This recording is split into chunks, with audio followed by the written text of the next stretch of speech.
Hey friends, I recognize that we don't like the wilderness experience. I get that. I mean, I've been involved in plenty of wilderness experiences in my life. And you say, Ryan, well, what do you mean? Well, I mean, tough times in our life, tough times that God's taking us through. Now, we're not always supposed to, as far as our own decisions, be in the wilderness. Like we could have made a different decision and not been in that wilderness.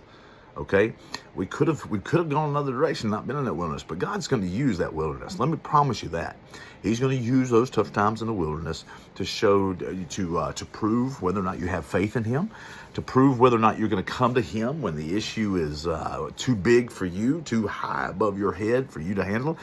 We love to use the phrase "above my pay grade." We love to use that an awful lot.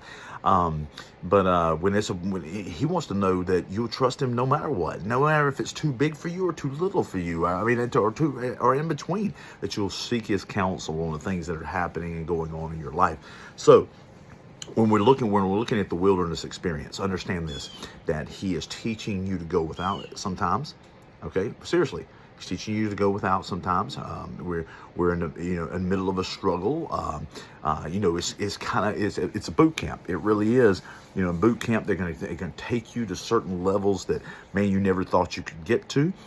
You can choose to quit at some point, man, and just like, I don't know, be so frustrated that you're angry with God and all that in a wilderness experience. But if you would realize that it's a boot camp to teach you to be a warrior and a soldier, all right.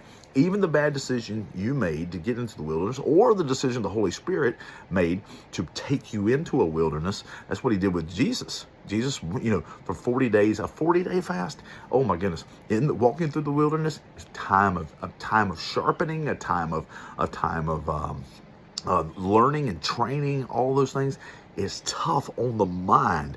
You're going without sometimes, or you're having to go through times where people are ridiculing you, or you're going through that winter of life where it doesn't seem like anything's growing or anything's blossoming or anything like that. He's got to take you through those times to teach you. He's got to take you through those times to make you what you need to be. And if we would recognize it as that, as instead of, and obviously I complain, everybody complains. We're going to go through those periods of time too. But if we would recognize that what God is doing, whether we put ourselves into the situation or whether the Holy Spirit led us into, He's not going to lead us into temptation. Okay, He's not going to take you in a situation where you can't handle it. He's taking you into a situation that if you'll trust Him, He can handle it. Okay. But we've got to be to that. We've got to come to that point. We've got to come to the point where we recognize all of these things can make us better. If we recognize that, then there's not going to be the fussing, the fighting, and the complaining, and all those things. It's like, okay, I'll get through this too. Just like the times we talk in vitamins about seasons, winter, spring, summer, and fall. We talk about those and how you have to go through them multiple times through your life. You're going to have to go through some wilderness experiences. You can choose how you're going to respond to those wilderness experiences. You can choose that. Okay, doesn't have to be anybody. You're not going to be able to confer except with Him. Talking with Him. You've got to come to the decision that this wilderness experience is going to make me better, and it's not going to make me bitter. Love you guys. Bye-bye.